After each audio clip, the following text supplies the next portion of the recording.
Bengal STF ने आतंकी संगठन जैश की बड़ी साजिश को नाकाम करते हुए बर्दवान से जैश ए मोहम्मद के संदिग्ध आतंकी हमीम मंडल को गिरफ्तार किया है। गिरफ्तार आतंकी हमीम मंडल पुलवामा हमले के मास्टरमाइंड सज्जाद भट्ट का करीबी और जैश का एक्टिव मेंबर। आतंकी हमीम के निशाने पर सीएम शुभेंदु अधिकारी थे।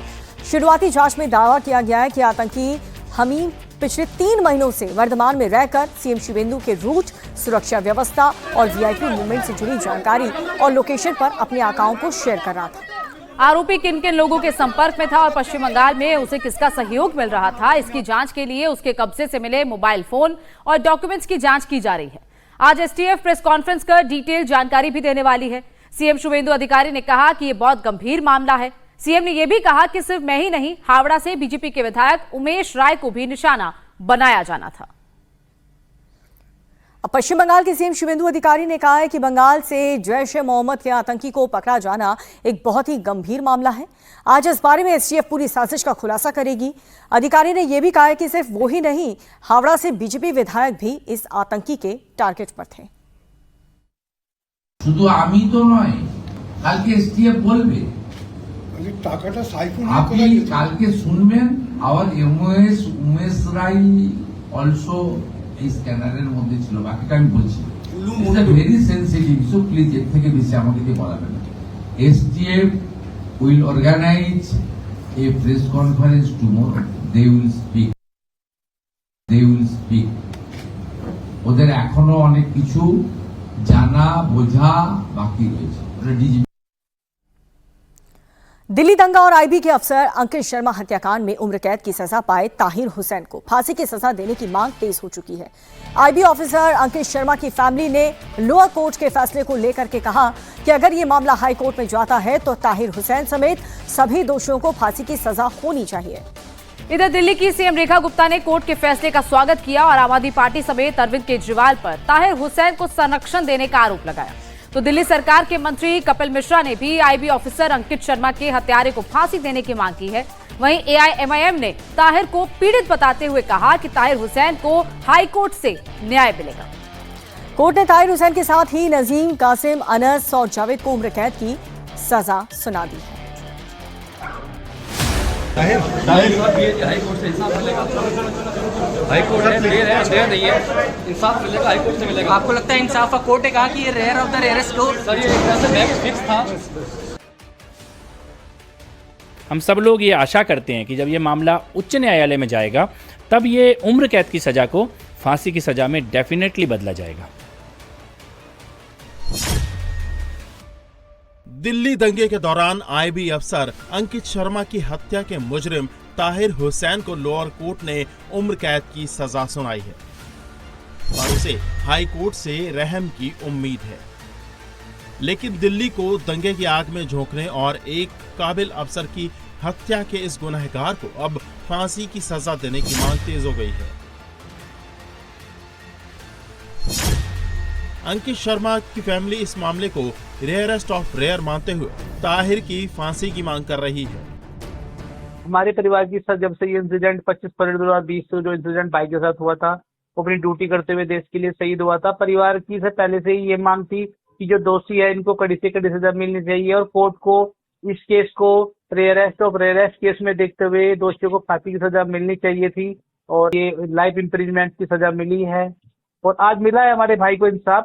इसके लिए थोड़े हम संतुष्ट है, पर यदि केस दिल्ली हाई कोर्ट में जाता है तो हम चाहते हैं कि भाई को इस केस को रेयरेस्ट ऑफ रेयरेस्ट केस में देखना चाहिए दिल्ली हाई कोर्ट को और जो दोषी है उनको कड़ी से कड़ी सजा, फांसी की सजा मिलनी चाहिए।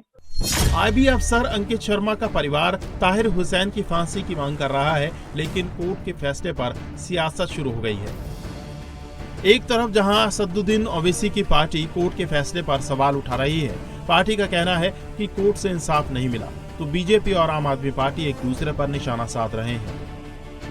यह आम आदमी पार्टी का चेहरा सामने आया है। यहां तक कि जब ताहिर हुसैन को उस समय आरोप में गिरफ्तार किया गया था, उस समय भी अरविंद केजरीवाल और उनकी टीम आम आदमी पार्टी के नेता इनको संरक्षण दे रहे थे। ये इनका अराजक बिहेवियर जो ये खुद बोलते हैं कि हाँ मैं अराजक हूं, ये इनका आज सामने आया है। इनका एक डरावना चेहरा सामने आया है। ताहिर हुसैन आदमी तो भारतीय जनता पार्टी का ही था, आज तक अगर दिल्ली में दंगे हुए और किसी को राजनीतिक फायदा हुआ है दंगों का, तो सिर्फ और सिर्फ भारतीय जनता पार्टी को दंगों का फायदा हुआ है। भारतीय जनता पार्टी को जिताने के लिए मुस्तफाबाद जैसी सीट पे ताहिर हुसैन को असदुद्दीन ओवैसी की पार्टी से लड़ाया गया। 25 पुलिस वाले रोज ताहिर हुसैन को अपने साथ चुनाव प्रचार के लिए लेके आते थे। कपिल मिश्रा का अपना चुनावी ऑफिस और उसका विधायक कार्यालय उसी घर में था, ताहिर हुसैन के उसी घर पे था जिस घर पर आरोप लगा है कि वहां पर दंगों को लेके हथियार या पत्थर या जो भी आरोप थे वो मौजूद थे। ताहिर हुसैन जो हमारे MIM पार्टी के प्रत्याशी थे पिछले चुनाव में, हमारी पार्टी के मेंबर भी हैं। अफसोस हुआ जान करके कि उनके साथ न्याय नहीं हुआ। जो खुद विक्टिम हैं इस दंगों के, उनको गुनाहगार साबित कर दिया गया। जो आम आदमी पार्टी मुसलमानों के वोट से दिल्ली की सत्ता में काबिज रही 10 सालों तक, आज उन्हीं मुसलमानों को तौहीन कर रही है, प्रेस कॉन्फ्रेंस करके मौका परस्ती का काम कर रही है। जिस ताहिर हुसैन के बारे में वो भाजपा के साथ होने का इल्ज़ाम लगा रहे हैं, आपको मालूम होना चाहिए कि वो ताहिर हुसैन साहब का घर ही था जिसमें किचन कैबिनेट थी पूरी की पूरी। अरविंद केजरीवाल और पूरी उनकी टीम ताहिर हुसैन साहब के घर पे किचन कैबिनेट की तरह वहाँ मीटिंग होता था। और जिस कपिल मिश्रा के साथ बात कर रहे हैं, वो किनको चुनाव लड़ा रहे थे? कपिल मिश्रा तो आम आदमी पार्टी में थे ना उस वक्त, और उनके साथ ही थे। भूल गए क्या सौरभ भारद्वाज? और अब देश भर के लिए बड़ी राहत की खबर, जहां कंपनियों ने आज से 19 किलो वाले कमर्शियल LPG गैस सिलेंडर की कीमतों में एक बार फिर से कटौती की है। नई दरों के मुताबिक अब दिल्ली में कमर्शियल सिलेंडर 202 रुपए सस्ता होकर 2,728 रुपए का मिलेगा और कोलकाता में 209 रुपए सस्ता 2,872 रुपए में मिलेगा।